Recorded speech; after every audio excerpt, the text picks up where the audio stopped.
Hi everyone. Before we get started, I would love to invite you to come more to the front with me here. It's a bit empty. So please move forward. Thank you.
Everyone. Hi, hello, and welcome here this evening at Pakhuis de Zwijger.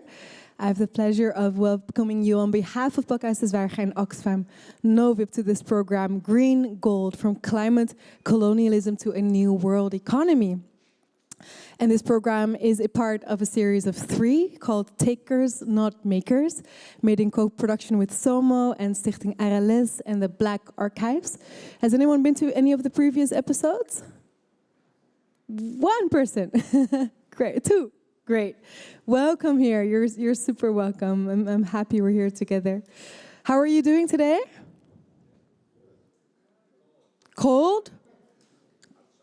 Outside was cold, but here we're together and warm. Nice. Let's make it, it's going to be fascinating evening, I'm sure.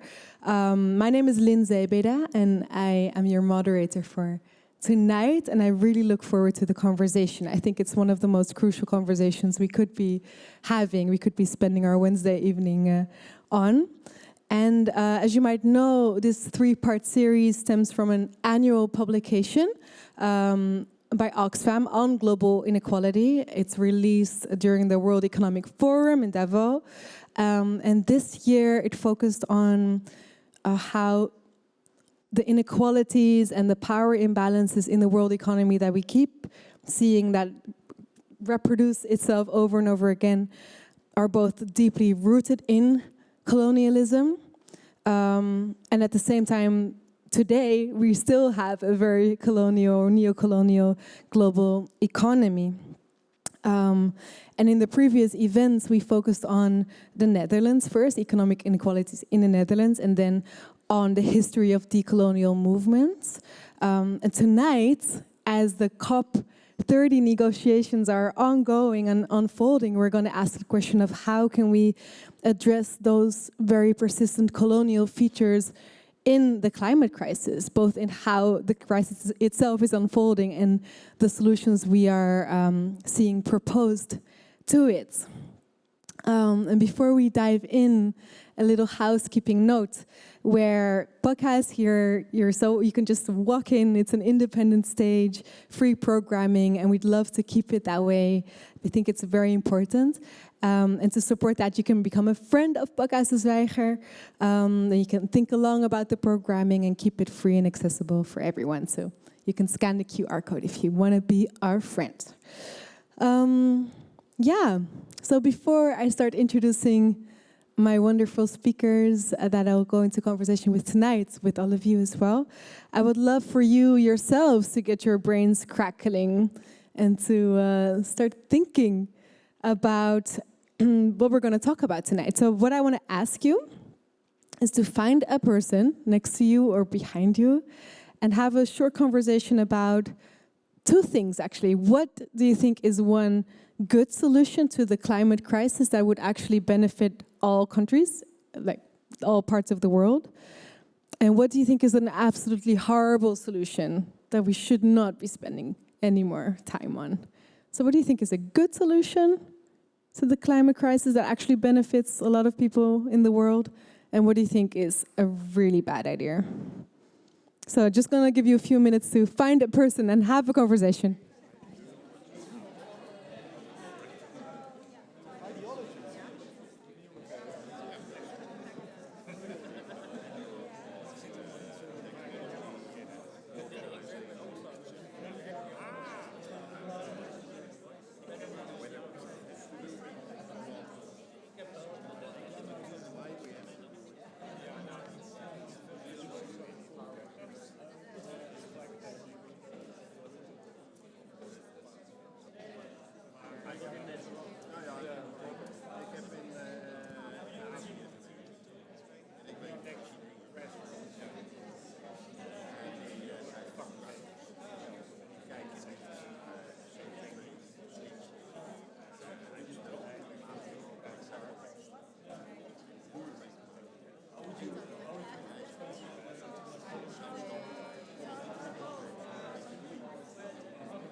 Let's take around one more minute.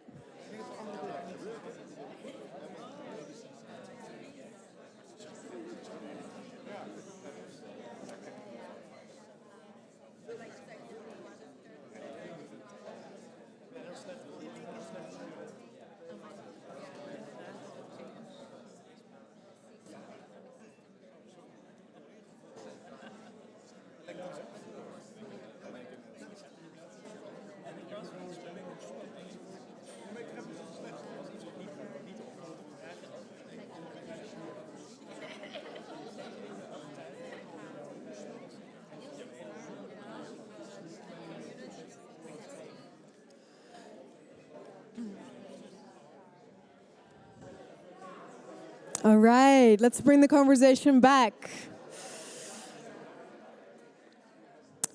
Let's bring it back here. Yeah, thank you. And for those of you who are watching from home, I also hope you also had somebody to talk to or a paper to write on. I'm curious, just very briefly, if anyone wants to share like a great solution or a horrible one. Just shout it. Solar energy is a good one. Okay. Reclaiming land, like giving land back to indigenous people, for instance. Great solution, yeah. Yeah. Anything else? Socialism? Sorry? Being vegan, did I hear you say that? Okay, thank you. Any horrible solutions that you're like, oh. Investing in AI and then expecting the AI to fix it for us, yeah. Carbon credits, hey. Electric cars, that's a horrible solution. Any last one? Sorry?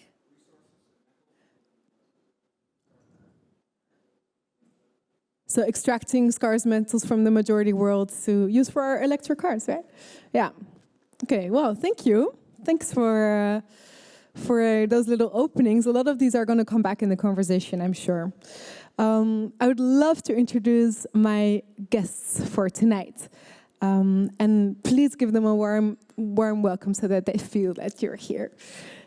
First of all, I would love to invite Jacqueline Persson.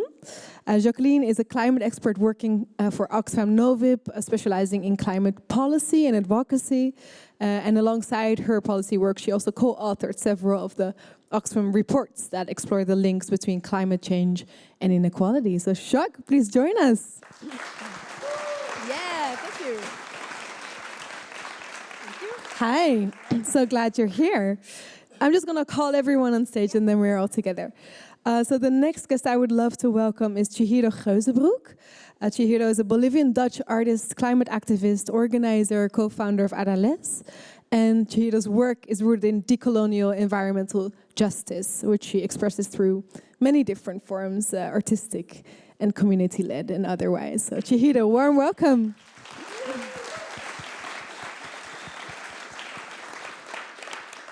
Nice. Thank you for being here and for bringing us together as well. And last but not least, I'd love to invite Joana Cabello, head of research at SOMO, with broad experience investigating and campaigning around climate and environmental and social justice issues. Joana, please welcome here.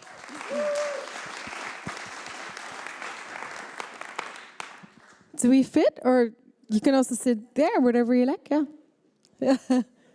Does that work? This works, right? Okay, everyone comfortable? So, in the first part of this conversation, we would love to first dig deeper into kind of analysis of what do we see as a problem. If we talk about climate colonialism, if we talk about solutions great or horrible, like what do we see? And I'm just curious, like, who of you is familiar with this term of climate colonialism? How can you explain what that means, or is it kind of new? Who's very familiar with it?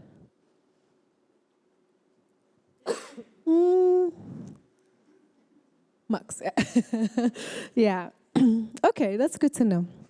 So, Jacques, I would love to start with you. That report, the Unjust Transition, can you tell us a little bit more about what that was about? And especially this idea of climate colonialism and, yeah, how it relates to the climate debate. Yeah, it is indeed about climate colonialism. It's explaining what it is. So basically what we know of colonialism of 150 years ago, the extraction, the exploitation of people, the extraction of cheap raw materials to build our wealth and to fund the Industrial Revolution. These injustices, they continue today. And that's what the report is about. The transition is called often a clean transition, green transition. And it makes it sound like that we're all heading to a bright future. But a lot of people don't realize that the risks and the costs of the energy transitions, they are passed on communities that are already marginalized, that are already being hit hardest by the climate crisis. But also our children, right? Yeah. So what's happening indeed is that instead of realizing that we're, for example, using a huge amount of energy, we're thinking that we can easily swap like the fossil fuels with green alternatives without thinking about the consequences. Yeah, that's what some of the comments were about as well. Like so the electric car, like that was one of the things that was indeed mentioned, and I think it's a very good example. Mm-hmm. It's also we are paying a lot of attention to critical minerals, we call them. In the report, like cobalt and lithium, we use them for our solar panels, for the wind turbines, but also for our electric vehicles. Most of these critical minerals can be found in the Global South, about 70%.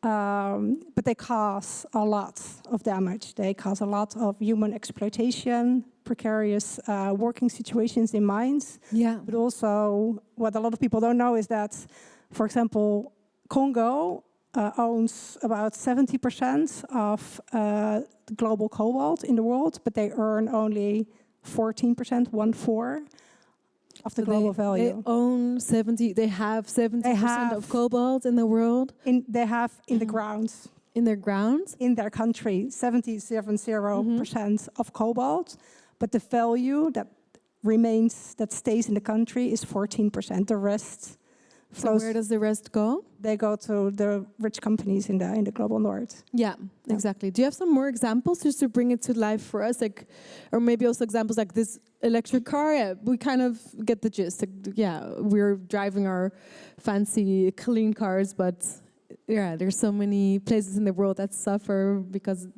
of the batteries that we need for that. But can you give us maybe examples that are not so known? Well, I think the other examples of climate colonialism that also are being presented in the report are about the financial system, for example. So what I just said is that most the countries that are hit hardest by the climate crisis are countries in the global south.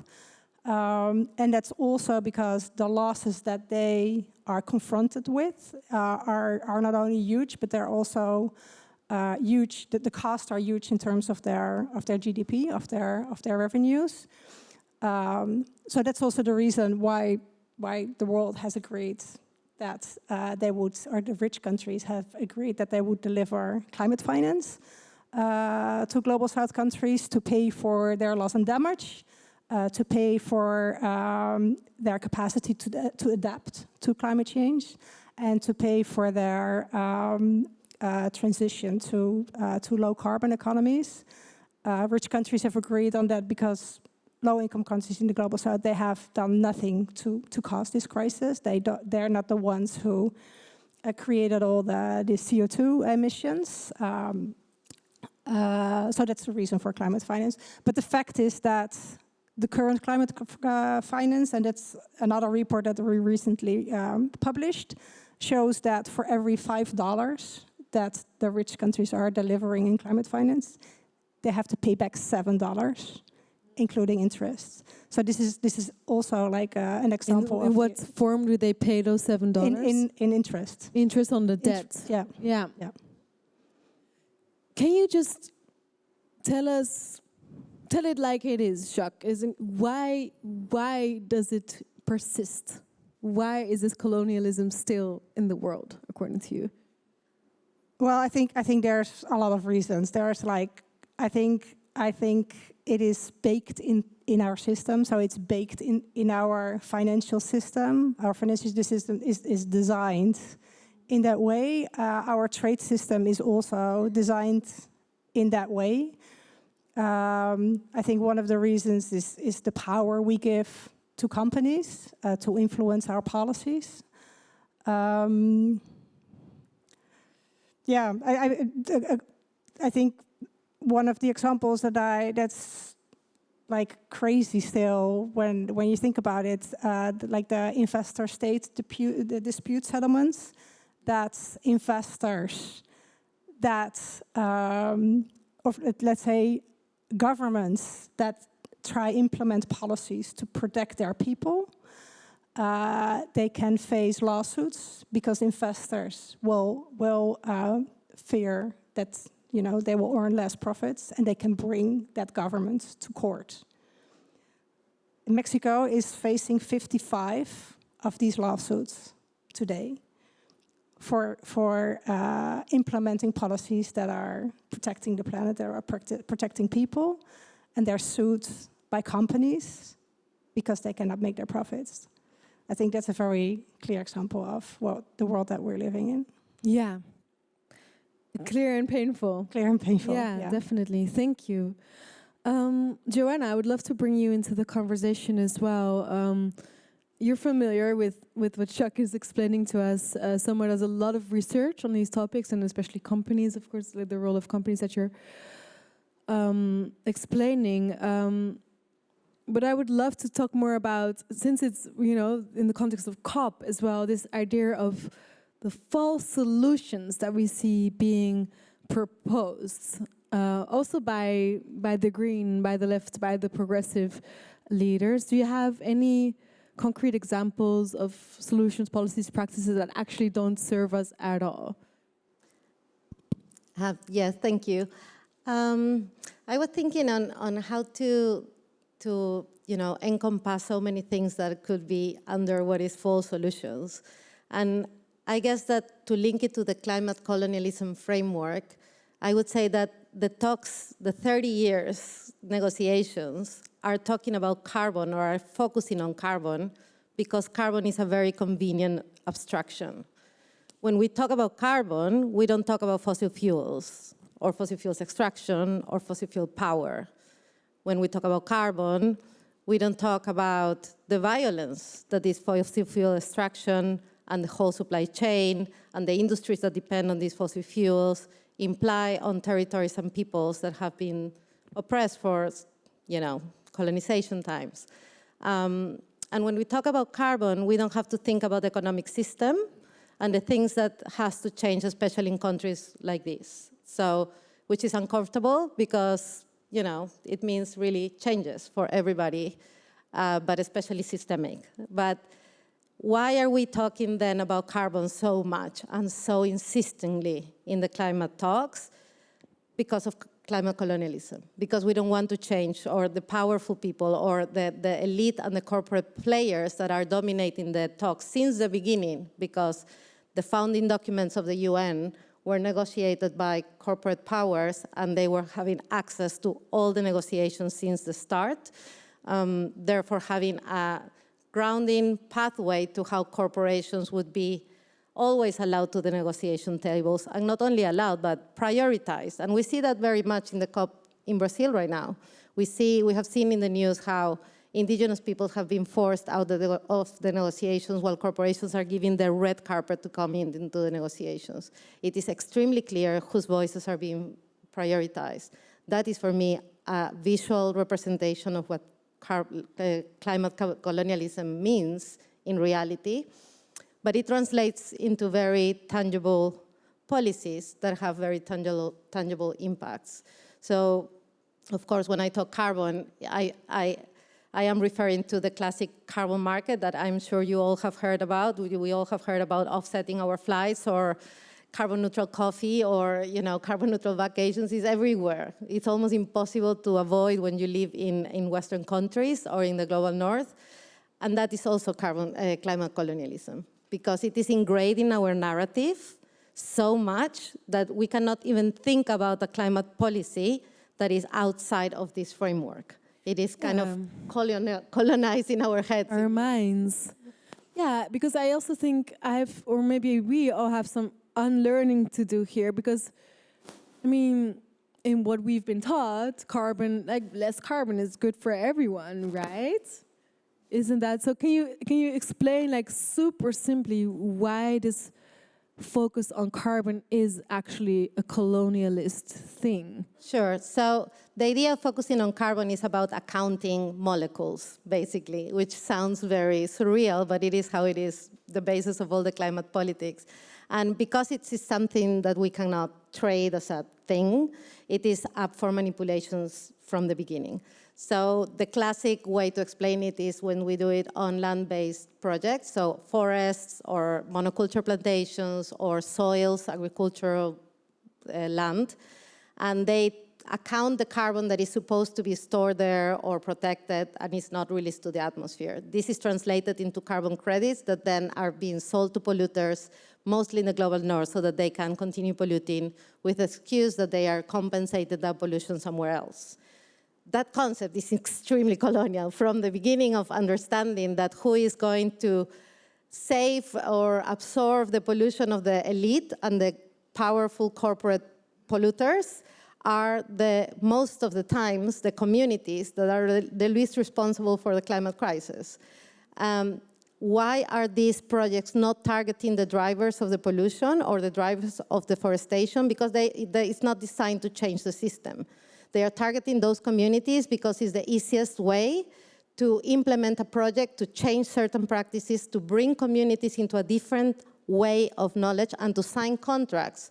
Basically, these communities are signing their autonomy away because they don't have any more, when they sign these contracts, a way of saying, I want to manage my land in this way, or I want to do my agriculture in that other way. The contract is binding for them for generations to do certain things and not do certain other things. Yeah, so it's all about power and control in that way. It's extremely violent. It's extremely violent. And it is not seen on the other side. Maybe some scandals that goes on the news, but the violence is structural and it's very slowly. So it is not necessarily sometimes that you see the dispossession or the classic, kind of direct violence, but it is a dispossession of how indigenous people have autonomy and sovereignty over their territories, which for me is the worst way of how you can impact, a way of living, an alternative that is existing, a different way of understanding the world. Yeah, so it's like a chokehold, right? That these farmers, for instance, are in. And do you have any other false solutions that we should be wary about? I mean, there are so many, but I could think of one that is very relevant for the European context, maybe, and for the Netherlands especially, which is, maybe you have heard of it on the news. It's called carbon capture and storage, which is CCS, and this is the sci-fi narrative that we can somehow capture the carbon that is coming out from the chimneys or the production or the factories, put it in pipelines that will run around Europe by kilometers, sometimes far into the North Sea, and then put it deep down into depleted oil fields. In principle, that the argument goes that this will be permanent, so the carbon will not go out from there. Different from the forest, that the forest can be, there could be a forest fire by climate change, and then the carbon goes again into the atmosphere. So the argument is this is permanent and it's scientific and it's hard evidence. But and the Port of Rotterdam is one of the main hubs of this. So it has two of the main projects that are going to be for CCS. But it's also interesting, or worryingly interesting, that the connections of CCS projects around Europe means that there's going to be thousands of pipelines and corridors that is going to be transporting CO2, a gas that if it leaks is very dangerous, around European territories. And this is not even consultant with citizens. There is no democratic, there is no public discourse, debate, anything is just being done. And that could mean a lot of health and risk on the population. Yeah, right? Yeah. Thank you, Joanna. Chihiro. I know you as someone with a very sharp decolonial mind, analytical mind, and also I know that you've been to quite the number of COPs from a young age.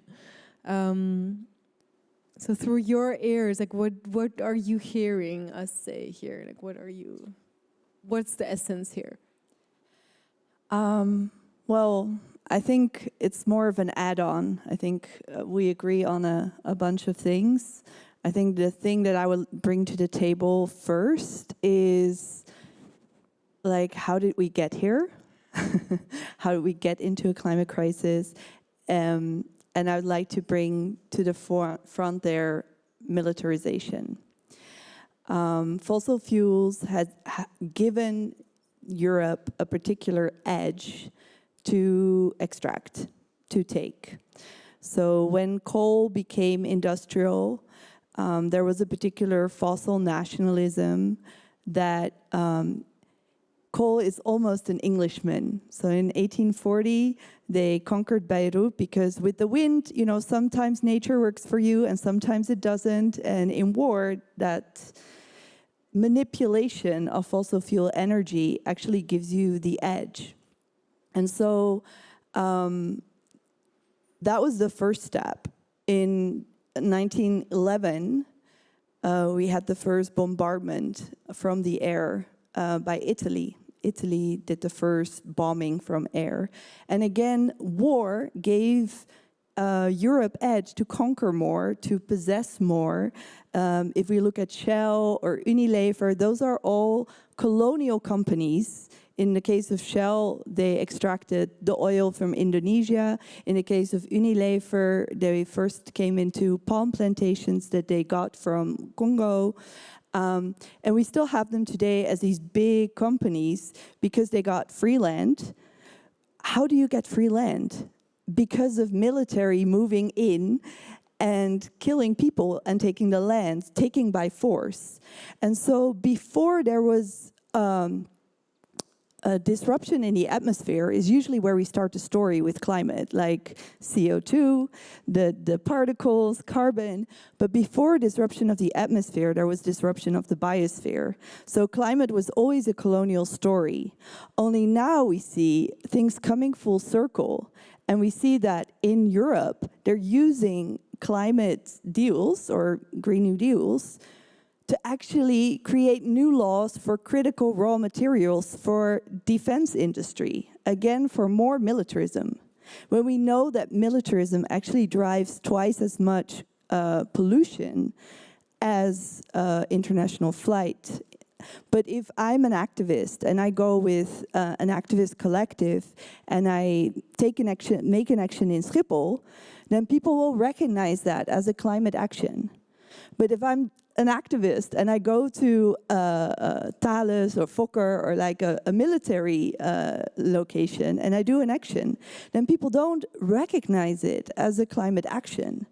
But actually the biggest task today, if we don't demilitarize, not only are we entering climate genocide, but the acceleration of all these tipping points that we're already seeing of the permafrost and everything and disasters accelerating is going to get that much nastier because we need a lot of collective care in our politics instead of more bombs, more carbon bombs, and more ecocide. That would be my shortest answer. Of course, I have more, but I'll try to keep it. Yeah, I mean, there's so much more here, right? And then I think one more point that is brief, because I think we'll be entering into climate justice as we're sitting here as a climate justice panel, also focusing on like how do we want this other economy, other policy. I think it's very important to note that climate justice is not just about inequality. That's an outcome. But primarily, you recognize that there's a crime. The need for justice is because there was a crime, and somehow we often forget, what do we do with the criminals?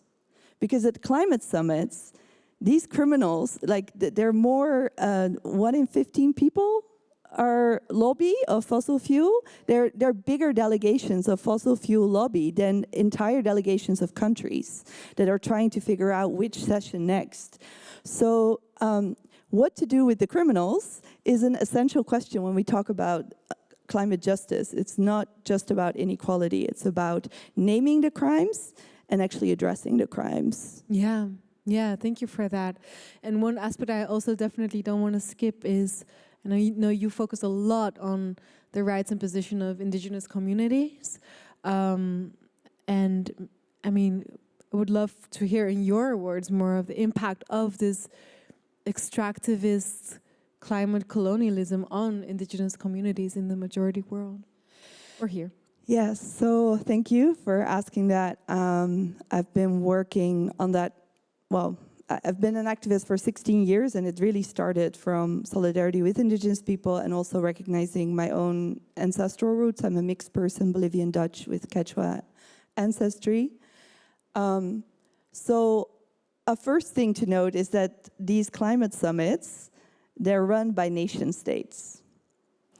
And indigenous people, whether you open the Google Maps or your atlas, are erased from Earth's surface because of nation states. So there's no structural decision-making representation of indigenous people in any of these bodies. Like, people are allowed to give 5 minutes contributions. They may do a prayer circle or a ceremony. This has been done many years, and of course, each year there's protest. Now we get the media that says, "Oh, there's so much protest," but this is, this has been happening since Columbus came. There's been protests. That's nothing new. But I think it shifts the conversation. I think also, like, one of the things that's named in the report is energy as a basic right. I think when you ask indigenous people, food sovereignty is a basic right. Water, clean water is a basic right. Clean air, the right to say no is a basic right.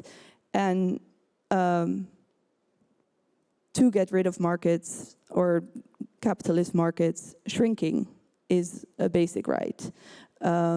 So yeah, it flips the script because indigenous people's primary means of making sense of the world and making meaning comes from the land. So if the land is not healthy, money you cannot eat, gold you cannot eat, all the other things you cannot eat. It's about what is actually creating good relations on the land. Yeah. And they know that they've had to fight to even have access to the land for 500 years. So they're the most informed, and the basic stats are indigenous people take care of 80% of the remaining biodiversity, but get less than 1% of climate finance. Yeah. So even if you're a numbers person and you like the stats, that's a pretty easy case to make. Stat. Yeah. Thank you. Before I take a few questions from you in the audience, I would love to ask you, Jacques and Joanna, does this bring up any thought for you listening to Chihiro? I was thinking about the conversation that we had after your question about good and false solutions, and we were talking about the good solutions, which relates to what you were saying in terms of like the rights of people is the solution. You have to start with the rights of people, and it's not indeed just right to energy, although working on this topic, I realized how important access to energy is, because energy is Power. Is power, exactly. Energy is power. Energy is economic development, but energy is also going to school, having hospitals, being able to live like comfortably in a house. It's not competitive. It's just I think that to my indigenous friends in Bolivia, if I visit them, there's not even energy like where they are at the land. They have one little solar thing for charging the phone, and they cook on open fire. And there's a one-room thing for storage of food, and they have 30 hectares of land. Yeah. And my friend goes into town to teach, and he also works for the UN, but it's the land that gives the meaning. And if anything, if I would ask him, what do you want, is like to stop water pollution from happening, because that would threaten the land. No, and I completely agree, because I wasn't finished. I wanted to continue with indeed like the right to land or to near security, like having access to land. So we were talking about all these basic rights that should be the starting point, and then the full solution. What we see a lot in global north countries is the assumption that the market will solve everything. So the assumption is that if you create financial incentives and you link them to emission reduction, the market is the problem.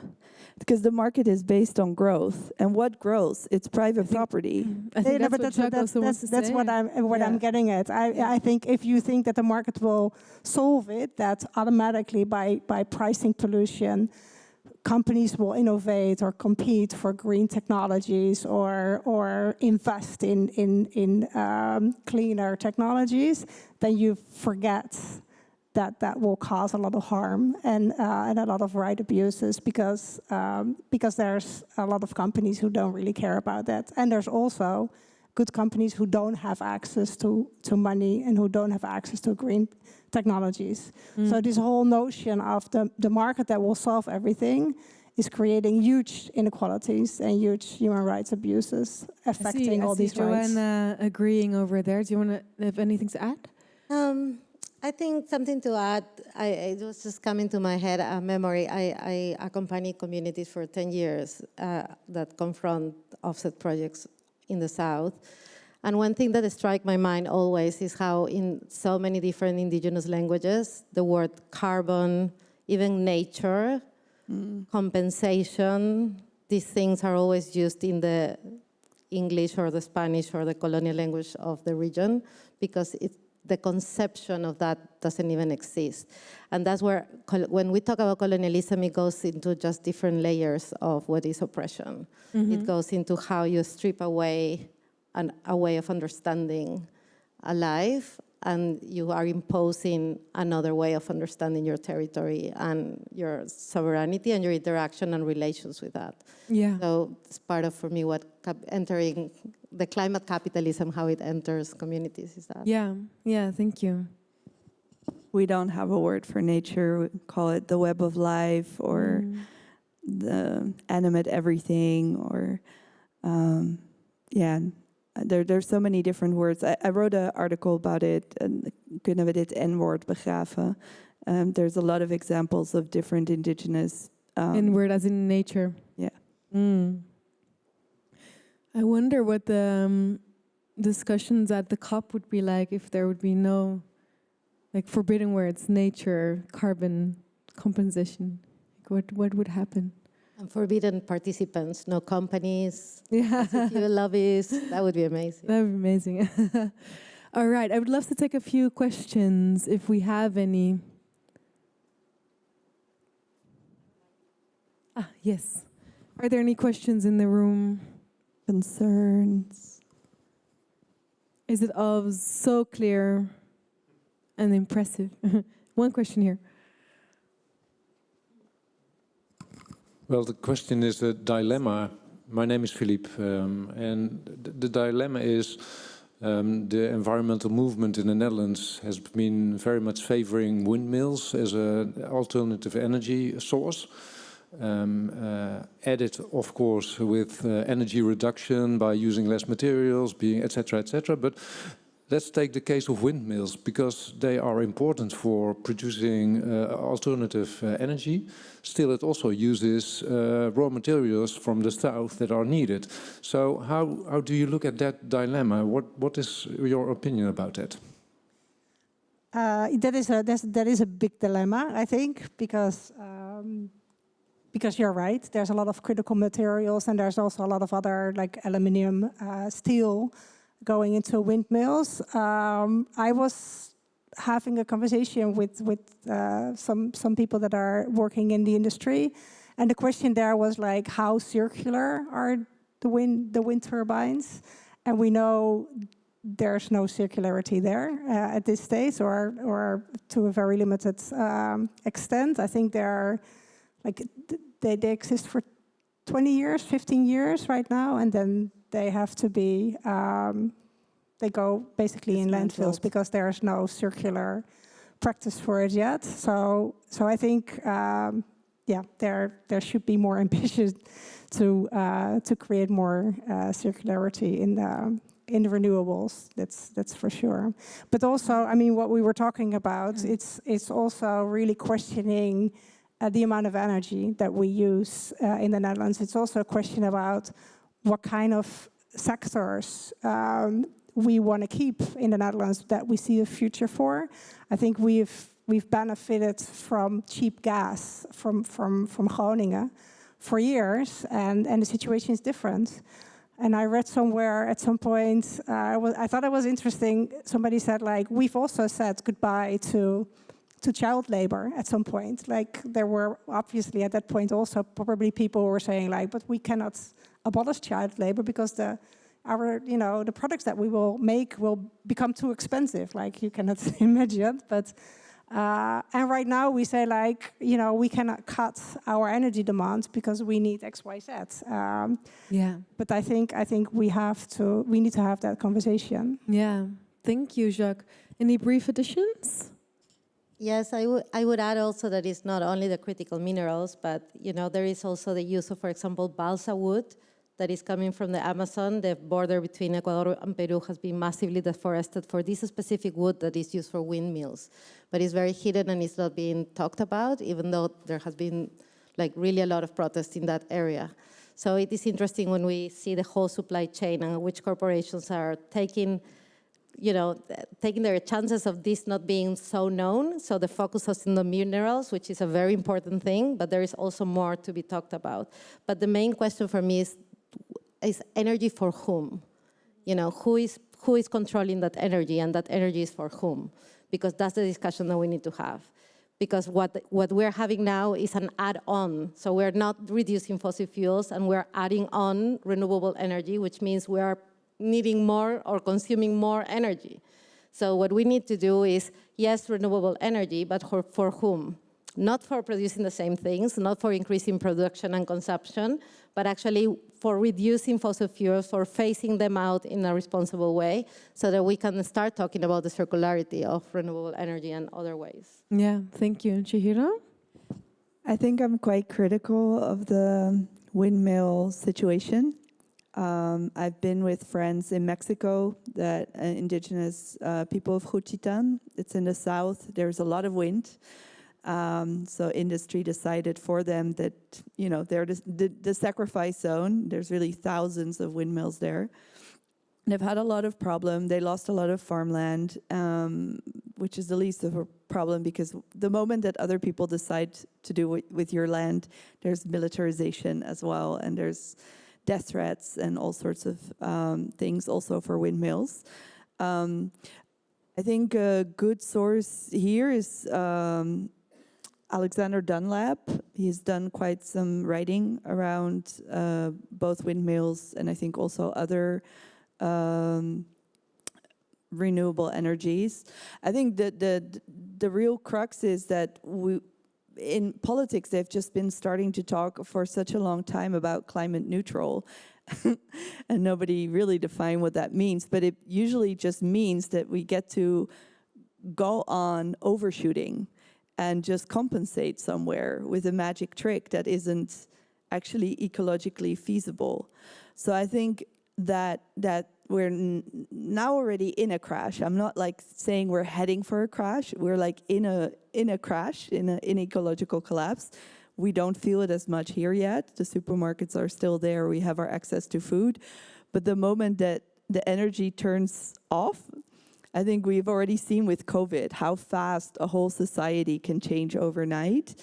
I think what is really important is that we have a whole different approach to what life means. So like actually getting better relationship with farmers would be the biggest concern, I think, now for, facing the collapse, and not like how many extra hours can I be on my phone. Most people don't even want to be on their phone that much, or, like the energy question.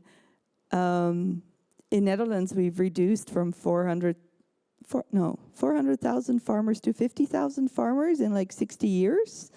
It's really been a steep drop, but we're so disconnected from ecology that we only talk in economy terms. Yeah. And it's just like... Yeah, thank you for that deepening. I'm going to invite you back in a second, but I'm going to give you a little break. Please give them a warm hand for now. Jacques, Chihiro, and Joanna. We have a little intermezzo, and for that, I would love to invite Lena Hartog on the stage. Yeah, please join me. Yeah, thank you. Hi. Welcome. So glad that you could be here. We're going to start by watching the trailer of a film that was just released this month, or pre-released actually, The Cost of Growth, produced by Lena Hartog and Anuna de Wever. And in The Cost of Growth, local struggles are connected against extractivism in Serbia, Italy, Sapmi, with broader debates on justice and democracy and war. And it shows people resisting some of those false solutions. So let's have a look.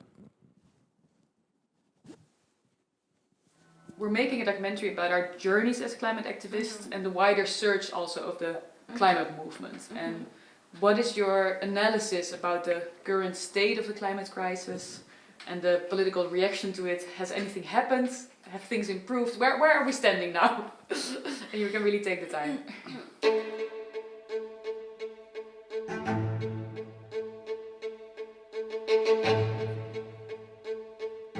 The European Green Deal will be our growth strategy.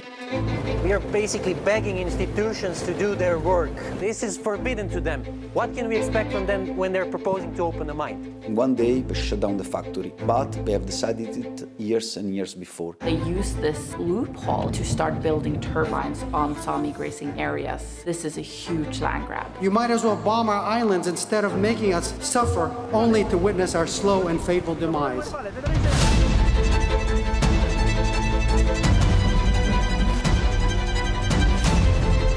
People in the majority world go through genocide, and the rest of the world doesn't care after a while.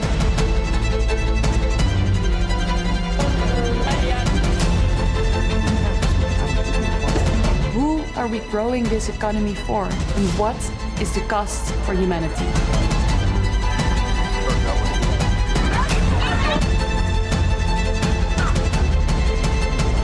We live in a shadow of the world that we could have. Well, I mean, oh my God, where the fuck do I start? Yeah, I think that deserves a little applause. Yeah, I haven't seen it on such a big screen. Oh yeah, so it's pretty cool. Quite impressive. Yeah, biggest screen so far. Biggest screen so far. Nice. So we witnessed that. Great. So Lena Hartog is a researcher, campaigner, trainer working with European climate movements and organizations that strive for ecological and social justice. You're also a PhD candidate at the Universiteit van Utrecht, studying the transformative power of those movements. And you made this film. Can you tell us what was like your main trigger for like, hey, I'm going to make this film? Yeah, so it started... I always have to think again. So I'm good friends with Anuna. She was planning to be here, but there's a lot going on in Belgium right now, so she had to leave. And we've been climate activists for a long time, and we've known each other for a long time. And at some point, we started getting frustrated with what the climate movement had led into. I won't say it's the fault of the climate movement, because I think the climate movement tried really hard to achieve all kinds of radical things. But at some point, the word climate turned into the Green New Deal, and the Green New Deal turned into a lot of greenwashing. And we started feeling more and more disconnected with the climate movement and with this whole topic, and getting inspired by thinkers like Jason Hickel, who would do work on degrowth. And we went to this degrowth academic conference, and we really thought, okay, the revolution will start here. And it was quite academic. And then at that conference, that was 2 years ago, we thought, okay, I think we should make a campaign video for some of this thinking. Because the thinking from degrowth, decolonial, post-growth thinkers on climate is very developed, but it's not really entered the mainstream yet. And after brainstorming a while on a campaign video, we thought, okay, it's a way too big topic, and we don't only want to tell the stories of academics who work on this, but we actually want to tell the stories from people that are right now paying the price for green growth. So that's how it started, and the whole journey, this is the teaser, you can see in the documentary what it actually resulted into. Yeah. Yeah. And your partner in crime in this, Anuna, in the film also has like an epiphany of like, wait, I've been a climate activist for so long, but I wasn't really paying attention to like the power structures, the economic structures, and I maybe don't even want to call myself a climate activist anymore in that sense. Can you give us a little bit more insights into that? Yeah, so one of the movements we've visited, you see them on the screen, is the GKN collective in Florence. And this is a collective of ex-car workers, so ex-Fiat workers who literally made tiny parts of Maseratis and Ferraris. And most of them would never be able to afford a car like that or drive a car like that. And we wanted to visit them because they didn't only fight for a different system, but actually tried to build an alternative. They said, we should be able to decide what we produce. we don't want to produce fancy cars. We want to be able to produce cargo bikes or solar panels in a as ecologically possible way. And on the way back in the train, we were discussing, and we realized that if you focus on climate from a privileged perspective, like we are, white people in the global north, in the Netherlands, it can become a very abstract theme. And you can go to the streets and say, you should care about this abstract theme somewhere. But actually, so many people, like the car workers in Italy, are right now struggling for the basic right to control their means of production, for basic power, basically. And I think we've realized that the question around climate is more a question around power, and you can't solve that question by convincing people, but you have to do that by being in solidarity with people who are already struggling and already fighting for that. So I think we've also come down to earth a bit, as some of you might recognize from focusing on climate for a long time, for saying, oh, this is the biggest problem in the world. No, there's all kinds of problems in the world that people are facing right now because of this capitalist, colonialist system. And as climate activists, I think the best thing we can do is be in solidarity with their fights. Yeah. Like we've done in here, and like a lot of fights currently in the Netherlands are going on with people that would never call themselves climate activists. Yeah, super interesting example as well. Maybe lastly, Lena, if we talk about being in solidarity with that resistance, or with that, creation in a way as well of something different, what would you say to us if each of us, we want to show solidarity, but how?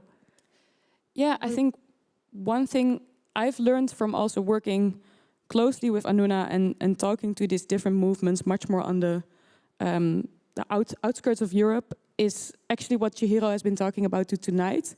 And that is that if you want to be in solidarity, some of the biggest topics in the world right now, and it's even strange to say topics, are connected to war. So right now I'm in solidarity with some of the Sudanese friends I have, helping them to organize protests. And not because I think it's a moral right thing to do also, but also because from the war in Sudan that's going on to Palestine that's going on, those are economic, ecological struggles as well. So I think that's the main advice I would have, is just to open your heart to what you see in the newspaper. And there are groups working on that right now in Amsterdam, in the Netherlands, and support that. And it doesn't have to have the climate word. I sometimes had people say, oh, you switched topic because now you're doing Sudan. And I think that's a weird thing. Like you care about the world because of solidarity, and there's all kinds of people that need you right now. And if you don't know which, you can ask people like Chihiro and all kinds of others in the room, because people are needed to actually do the organizing. So opening your heart and connecting the fights, I think that's some of the main messages we have. I hope that makes sense. It makes sense, right? Yeah, for sure. Yeah. It makes a lot of sense. Thank you so much, Lena, for this intermezzo. And where can we see this film? Yeah, so the movie will be around a year much more easily accessible, but we go through different phases because we're applying to some film festivals. So right now the only rule is you cannot watch the movie alone. You go to the costofgrowth.com, you send an email, then I'll reply. A bit slow because we're getting a lot of emails, which is amazing.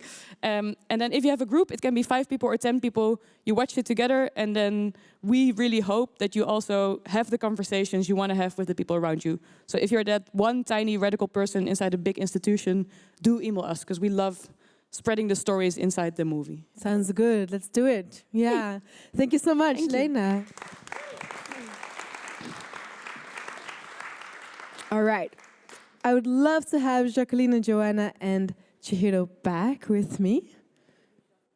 Yeah, we can keep clapping. Yeah, thank you. Thank you for coming back after a little break.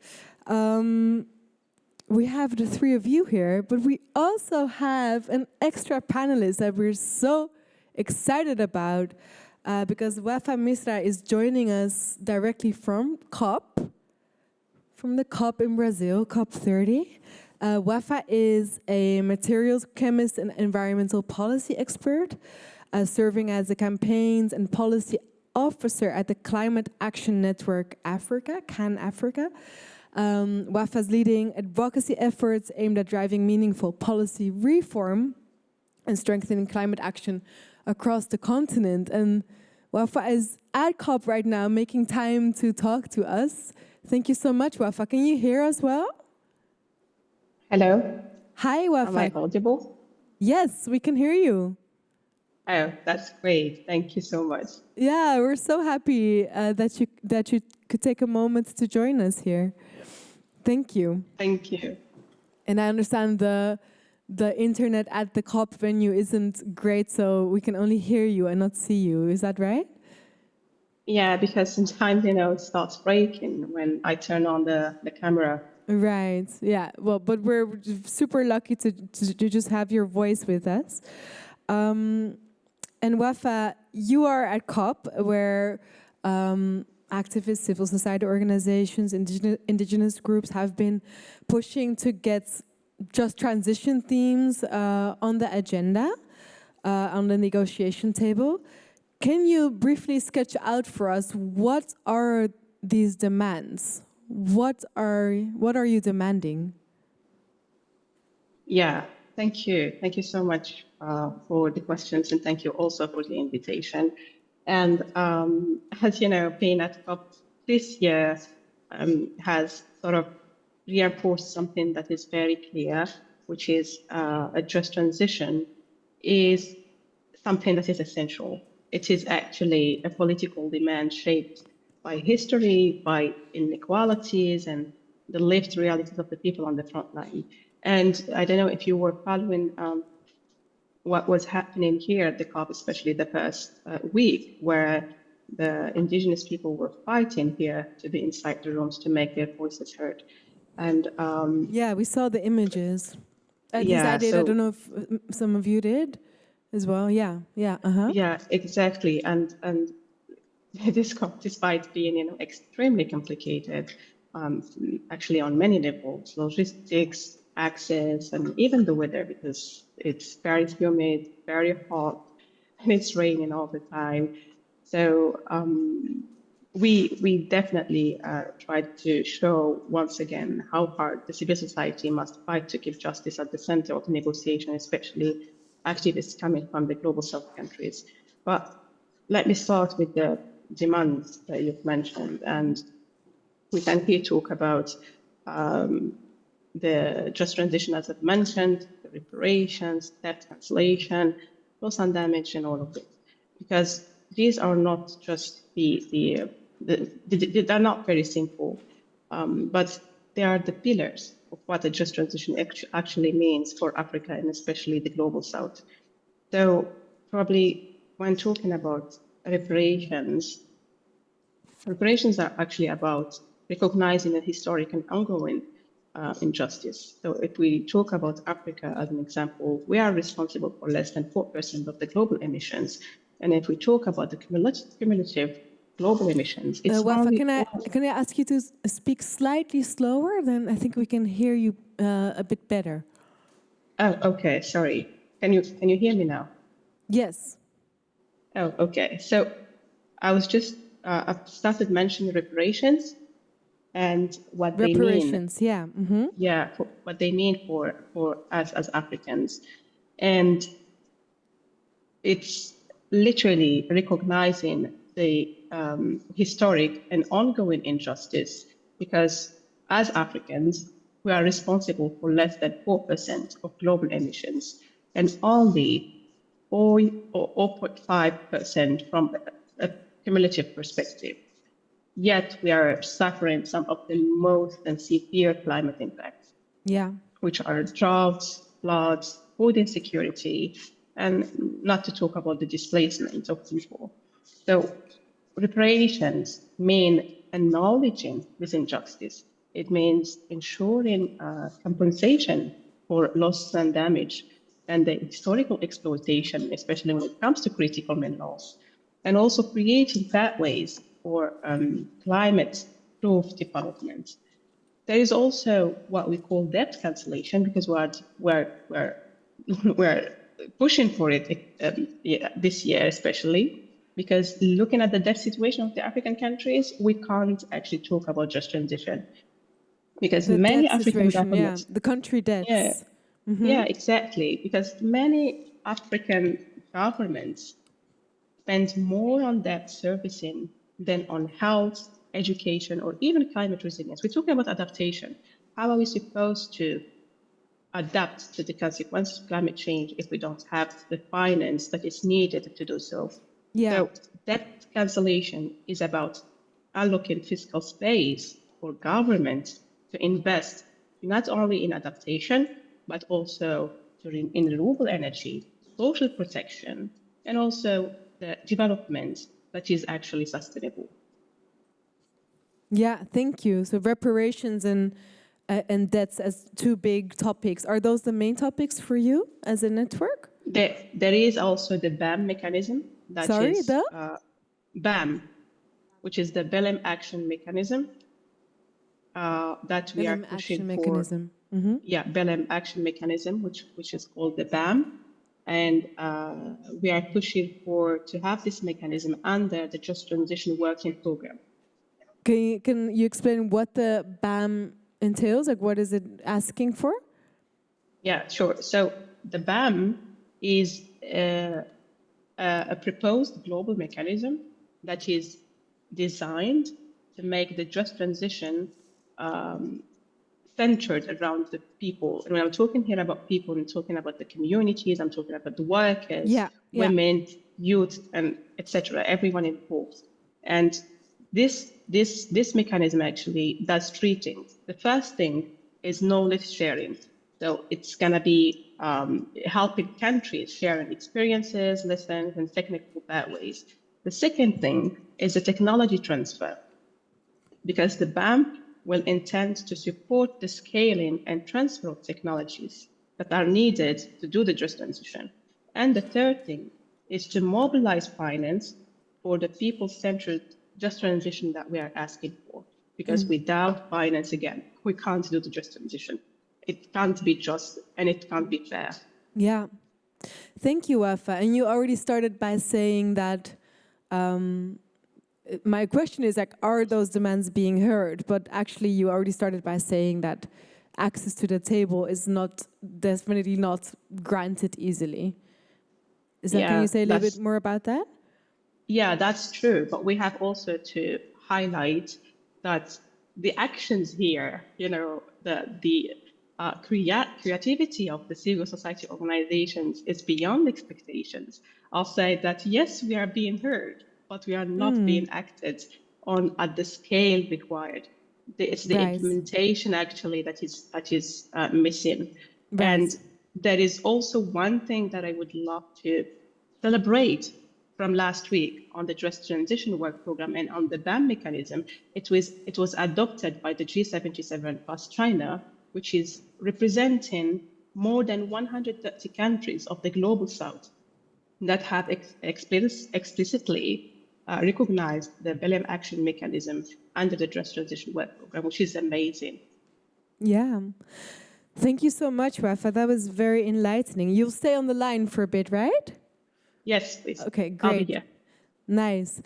Because I would love to invite Joanna, Jacques, and Chihiro to respond to this. And I'm also curious, like, these are quite clear demands that Wafa has laid out. How are your organizations acting in solidarity with those demands? Like, how can we actually, work in solidarity in confronting and dismantling some of these structures that make us heard, but solutions not implemented?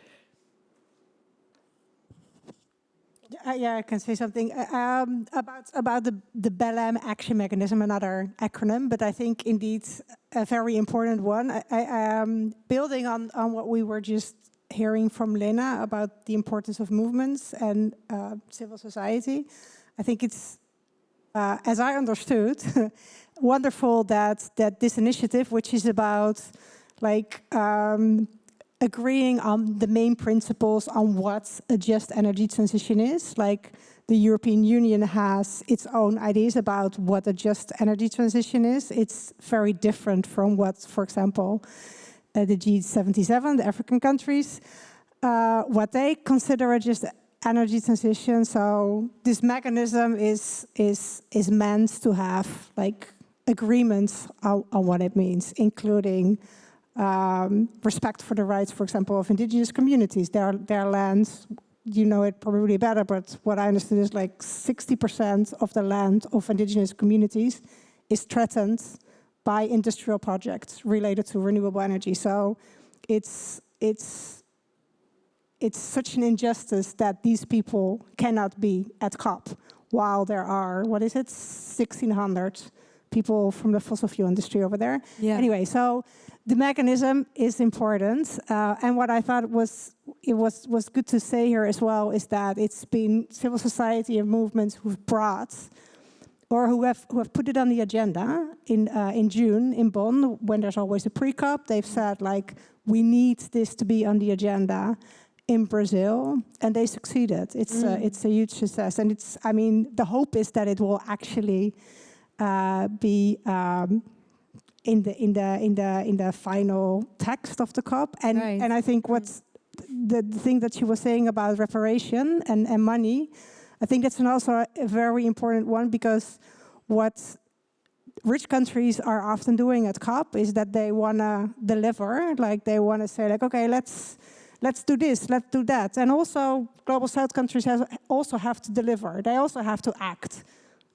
But they're not coming with money on the table. So that's also very important in Brazil. Like, the money has to be there. It has to be on the table, because otherwise it's not going to happen. Yeah. Joanna, can you maybe also say something, or either one of you, about, well, I mean, what Wafa is saying is quite clear, that there are these demands that we get behind, and we find creative ways to be heard, but then along the line, it's not being implemented. So my question to you is about how might we remove some of those barriers that we face in our economy that hold, new ways or new solutions back? Yeah, that's the $1 million question, right? Yes. And there's so many ways that you can enter that answer. So I'm choosing one. Lula started the COP saying we need to phase out fossil fuels, bringing back to the agenda something that was dropped. We need to phase out fossil fuels. Yes. Bringing back to the agenda something that was dropped. That is incredibly important, even though I do not hold any hope that that's going to be. I mean, the COP is not a place where the action is going to come from. But it is setting up the agenda of where policies are being made. So therefore, it's important. But by holding that, I would say, yes, we need to phase out fossil fuels. When we talk about just transition, we cannot talk about that without phasing out fossil fuels. So that is incredibly important. If we are actually real about phasing out fossil fuels, we need to talk about the finance system. We need to talk about our economy and the way that we produce things, who is producing, who is consuming. I mean, fossil fuels is at the heart of the capitalist system. That's why they don't want to talk about it by no means. And Lula says that while he is signing a contract to start drilling in the Amazon. That's why my hopes are very slim on this. But I think we need to go even more radical in this moment. We need to reclaim the wealth from the elites and the corporations and start paying back what is owned for people. We need to get back the means of productions, as we heard from the movie that we just heard, the colleague that was sharing her experiences. And there are so many ways to do this if there is a willingness to do this. And it's not going to come from COP. It's not going to come from policymakers. It's going to come from people. And climate became a climate colonial narrative the moment that we disconnected climate from the real world. Yeah. And there is no way that we can think of climate justice when we don't think that this is a symptom of the system that we're living. So how do we move forward when we talk about this in this way? When we actually realize that we hold the power and we have to reclaim the wealth, the power, and the means, the agenda of how we talk about it. Yeah. Chihiro, I would love for you to comment on that as well, like moving beyond policy because we don't have high expectations. How might we build counterpower? What might we, expect from ourselves? All such small questions to ask. Tiny questions. So I listen to Wafa and I'm feeling more and more like my reference for the COPs have been the Cochabamba Agreement in 2010. That's a long time ago. That's when indigenous community and civil society gathered and actually made their own agenda. And they brought all those proposals to Cancun, and the US said, yeah, we're not going to talk about that. And they twisted some arms, and the small islands that were actually quite activisty were twisted in positions like, if you don't sign this document, you're not going to have access to climate funding. So I think my expectations of COPs have already lowered for quite a while. And I can totally relate to what you just said. I think in a time that we're living where the UN Council decides that the answer to genocide is more colonialism in Palestine, it really has to come from us. It really has to come from us. And it doesn't start with revolutionary big things. It starts with really small acts of care and connecting. So you're less alone, because one thing that colonial capitalism does is that it isolates you, it sucks your energy, it sucks your time. And like finding ways to be collective, and collective doesn't mean like 1 million people, it can be a collective as small as 5 people sometimes. With institutional change, we've been a collective of 20 people that changed Van Gogh Museum, Concertgebouw, and on their policy of taking Shell money. So it can be quite small collectives, but not doing it alone, because these things are so big.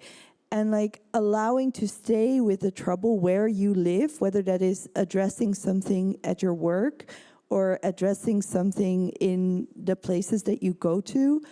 I think one of the ways that people burn out in climate is also because of the cynicism of the big structures. But it doesn't mean we can't build from grassroots, literally, from low, from where we are, with collectives, structural changes.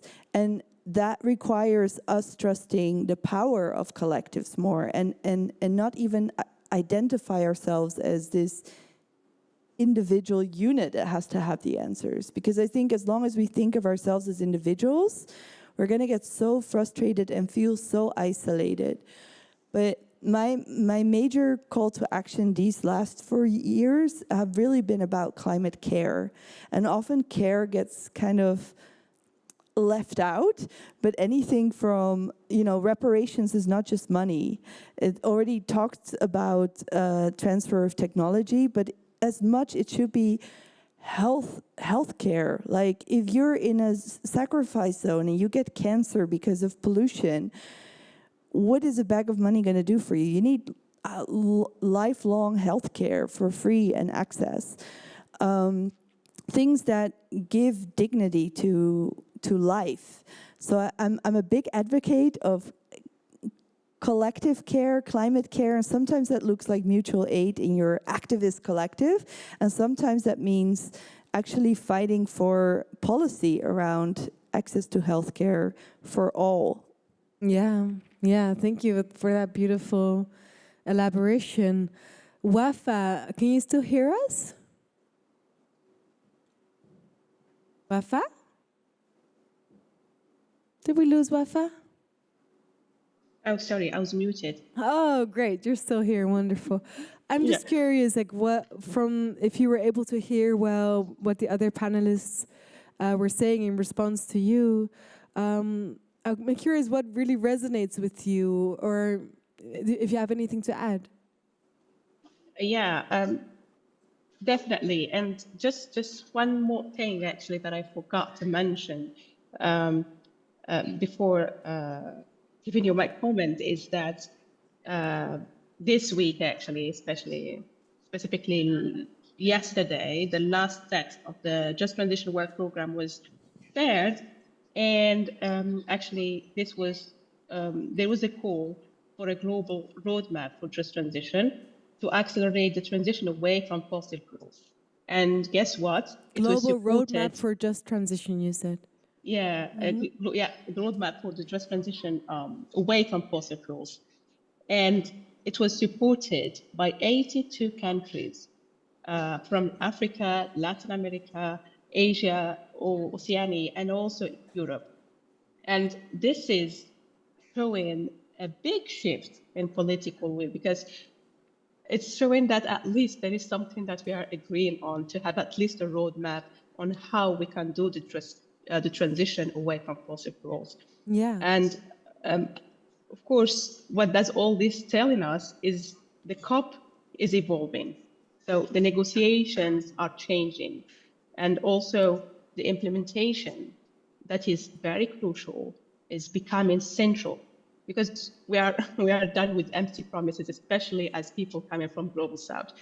We've been hearing, these promises for too long, especially when we talk about climate finance, and the $100 billion that were agreed in the Paris Agreement to be delivered, they were never delivered. No. And and even last year, in Baku, we were expecting 1.3 trillion from the NCQG that was supposed to be replacing the 100 billion. So we've got only 300 billion. That was a big slap for the civil society organizations. Yeah. So now, at least, we can see some text changing. We have some hope. And I believe that we have to be optimistic. We have to be positive if we would love to see the change happening. And I'll stop here. Thank you so much, Wafa. I would love to ask if any of you still has a question for our panelists here or for Wafa in Brazil. You want to take one or two? Let's see how many we have. There's one question back there.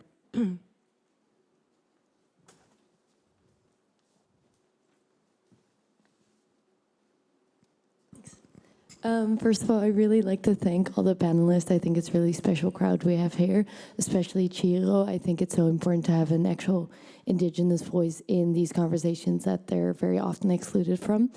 My question was kind of based on the COP. I was just wondering if there's any way in which you think there is that kind of the global institutional structure that these climate agreements are now coming from, are those productive in a way that actually exclude climate colonialism, or is that structure in like this global way that is excluding the local approach that communities have to nature? As you mentioned, like they don't use the word nature, they have their own personal connection to it. So, sorry, in a very badly phrased way, do you think that this global structure is actually productive in finding solutions that do not inherently lean on climate colonialism? Good question. I think for some years it was like, gooi het kind niet weg met het bad met het kind en het badwater. Throw out the baby with the bathwater. Yeah, so still using the tools that you have of international diplomacy, what have you. I think that has gone. Like, I've always been critical of the UN as a body in terms of its power structures, but I think the past few years have gotten way, way, way more cynical, and that is definitely also informed with the way that they've shown themselves throughout the genocide of Palestine, and also knowing that genocide has been the answer of colonial capitalism along the way to many crises. So whenever they meet a crisis, then building a big wall and letting people on the other side die have been their way of doing things. So I see that happening more and more around climate as well. So now, what gives me energy, or if we start actually bridging to the economy that we want, I would really love to spotlight the work of Lila June and ally Julia Watson, that talk a lot about indigenous design of what do you call it? Surplus, I guess, but not surplus in the economy way that we know, but in the way that it takes care not just of generating your own food or generating your own economy, but generating wealth for the entire web of life. So they have a few presentations online as well about this design. I think in the Western Hemisphere we have biomimicry design, which is also based on the understanding that a lot of the colonial capitalist design is being very energy intense, because it assumes cheap energy. It assumes taking more from the earth than we give back. Whereas in the web of life, the way anything is designed, even like the color of a butterfly that is very brightly blue, it's not through a lamp, it's through structure, it's through play of light. And so in biomimicry, it used, or the gecko, like this little salamander-like thingy that can walk on the glass up because it has sticky things. It's because of the design. And so I think in indigenous, it's called traditional ecological knowledges. It's not just about agriculture, but it's about a whole design of taking care of life for also mass society, which is often forgotten because indigenous has been made small and wild and outside. Their work kind of shows different models for society as a whole. So I love to spend more and more time here in the Netherlands on building an Indigenous Knowledge Center together with IKC, Inheems Kenniscentrum, and other parties of Indigenous diaspora here that generates so much more energy of taking care of each other and building the structures that we need, because I don't rely on the capitalists to wake up one moment and say, oh, well, we've been wrong all along. We're gonna stop this silly thing of growth in markets. I think they will fight to the nail, to the teeth, and they arm themselves. That's how they're doing it. You can clearly see they have money. They want to have 800 billion for militarization. That should have been for the climate debt. That should have been part of the reparation package. Yeah, thank you for laying that out. Definitely. I would love to invite all 4 panelists as we're coming to a close of this evening to maybe, if you have one take-home message for us, just in a sentence or so, like what, including you, Wafa, what would you like for us to take home?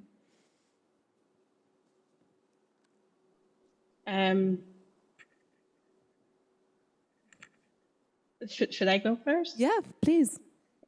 Oh, okay, thank you. One thing, actually, I truly believe is that if we are not patient, if we don't have hope, if we are not being positive, I don't think that we can make a change. Actually, as Africans and as people coming from the global south, we were not even living, we were surviving. And that's for too long. And I think it's big time for us also to see some change. And it's big time for us to feel what real life is, to also use our own resources to be able to have the sovereignty that we deserve. And I think, yeah, there is one thing that was really I was happy about, which is that COP32 will be happening in Ethiopia, in Africa. But again, I was wondering, I was asking myself, until when are we supposed to be having these thoughts and these promises? Because at some point we need to see the change happening now, because enough is enough. And I believe that it's real time and it's big time for these communities that are mostly affected to also start experiencing the reparations that we are pushing for. Yeah, thank you, Wafa, for this message of hope and agency, actually. Any brief take-home message that you want to give us? I was also thinking about the don't lose hope. Also, we're in this together. We need to collaborate. We need everybody. I thank you for your example. I really love like the biomimicry, like to learn from nature and also to find alternatives, create alternatives. I think that's really, really nice. Thank you. I guess something that could be a bit different to add on, it would be to recognize that the climate mobilizations or the climate justice movements, plural, confront a contradiction, because it's not so easy like when movements wanted to stop globalization, we stopped the World Bank, we stopped the IMF, we shut it down, these are the enemies. The UN was the only hope for a lot of countries that are facing the real impacts of climate change and did need some action from the countries that are responsible of this to have an agreement. So multilateralism is crucial in the climate debate, and that we have to recognize. We want it or not, there needs to be some multilateralism, because we need the responsible to hold responsibility, accountability. We need them to stop and phase out fossil fuels, so for that recognition to be there. And at the same time, I remember in 2009 in Copenhagen, when we were mobilizing outside with a slogan of never trust a COP, we were building this kind of people's assembly outside because of this recognition that it is from the people, but at the same time, we need to find a way to talk to each other. We need to also make accountable for the historic responsibilities. So it is this hope, but to be placed into this lived experience in the Netherlands is not the same as other countries. The lived experience of us here in the Netherlands is not the same as other people in the Netherlands that might be facing different circumstances and maybe living in the town that is going to be wiped out because of hydrogen expansion, for example. So, thinking of all these things, and climate is not abstract, it's about climate justice, and therefore calling out the responsible, calling out the historical responsibilities, and, seeing where corporate power needs to stop, I think is fundamental. Yeah, thank you, Joanna. Chihiro? Ja. Nice way of summing it up. So, ecology and economy share the same root, right? Eco, our home. So where ecology is our home, economy is our household. And it's very weird that we live in a colonial capitalist system that says that the household is at war with the house. So what is after growth, after chasing growth, of being on top in a linear curve upwards? I think it's the circle. And the circle, for me, is the land. And the land doesn't grow. The land doesn't get bigger. Earth is earth. But what does it mean to center the land then? It means that we center relationships. And I think the future is relational. And that means that care is not just a thing that we want to tick off, like healthcare that I mentioned earlier, but it's actually the way that we do things.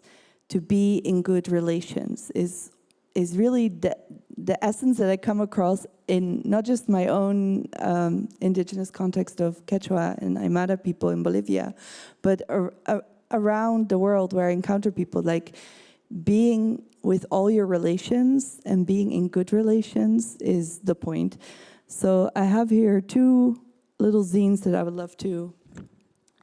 This zine is about colonial conservation, that one, and I have it here for free if you want to take a look or want to take one home. This one is Skills for Crisis, and this is actually the solution. Practicing for mutual care, mental health, strengthening civil society from below. And this one is online on Skills for Crisis website, and it's just been released this year. I think it's very nice to do this in groups as well. And it's coming from a bigger movement, the Collapse movement in Germany. They just had a climate camp. I'm happy to talk to you about that after, because I think we're rounding up now. But those are two things that you might want to take home tonight. Yeah, that's really helpful. Thank you so much. And I just want to thank you. I mean, the questions that we were trying to tackle this evening were gigantic, and you did a really impressive job in like giving us all the insights and just one sentence. Yeah. Intersectionality doesn't mean you do everything all the time. It just means that whatever you do, the small thing you do, you take into consideration all the power dynamics. And so sometimes this can be so big, but the small things do really matter as well. Yeah, thank you for that. If I I know we're going to get a way better recap in a second, but just if I think about what we, like, the flow that we went through together in this conversation and understanding, do we have a better understanding now of what climate colonialism means? We do, right? Yeah, yeah. So that was our aim. And some of the drivers of it, like the inequality that's baked into our financial and economic systems, the power that we give to companies and investors to even sue governments, militarization as is overlooked but really important driver, and this idea of indeed, like, this is a crime, what do we do? Like, and who do we hold accountable? And then we went into this idea of the false solutions and the hyper focus on carbon that's actually also quite colonial, and the carbon credits and the carbon capture that are not going to help us forward in the long run. And moving into together with WAFA, so what then, right? Like what now, and how might we align ourselves with well, some of the indigenous values that you mentioned, Chihiro, and the totally different demands that sprung from that, or some of the demands that WAFA explained to us, the reparations, the debts, the mechanisms for centering communities. And that's not always about policy, that's also really about us caring and being in right relation. So thank you so much for that rich conversation, and thank you all for being here. And also for everyone behind the scenes making it possible for us. If you want to do more, then there's a couple of things. So there's Oxfam has a petition called Make Rich Polluters Pay, a global petition, and by scanning this, you can add your support to it. Then we also have the work of our program partners, SOMO, Arales, the Black Archives. Some of the QR codes are going to appear somewhere in the space. We have there we are, all of them, so for ways to support their incredibly important work. There's also 2 more events coming up. On the 21st of November, Chihiro, you're organizing protest music for Palestine. Where is that going to be? Here, in Pakhuis. Right here in Pakhuis, great. And on the 3rd of December, there's a launch of Marxists in the Netherlands Unite. So that's a launch event of Marxism NL, and a whole network of activists, researchers, students engaging in ideas that can show us a different script, perhaps. So thank you so much. And now for the real ending, I would love to invite... Yeah, I'm excited. Kenny Gomez, a poetic reflection of what we spoke about here so that we can hold that in our hearts as we take it home. Kenny Gomez is a spoken word artist from Rotterdam, and his work bridges poetry, music, community engagement, and well, he does performances, of course, workshops, founded several platforms like Poet Club, Jazz Lounge, Speakeasy, Spoken Taboos, to nurture emerging voices and to celebrate the power of spoken word for connection. Give him a warm hand, Kenny Gomez.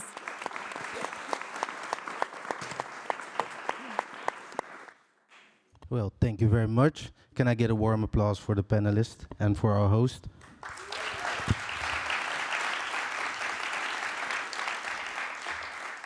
I'm a spoken word artist because I have dyslexia, and that means that I have to put everything in my head so that I don't have to read things, but I chose for a different form just to test myself, so bear with me.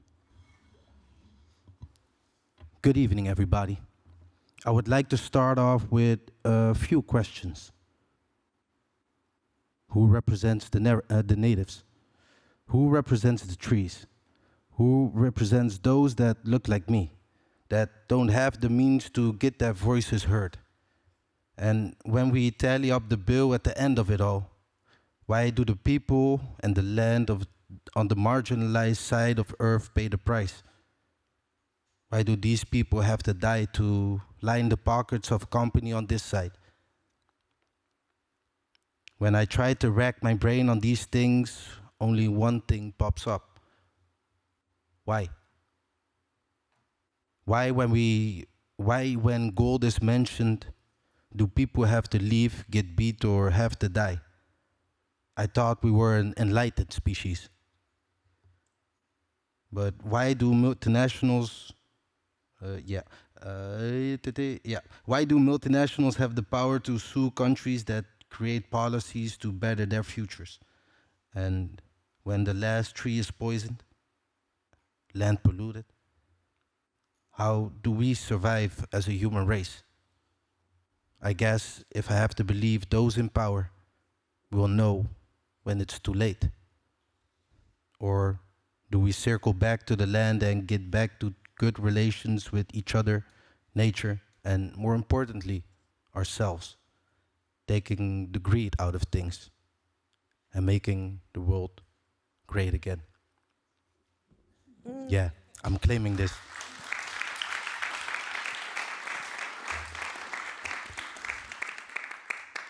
I'm claiming this, flipping the script, Pangea type beat. Thank you very much.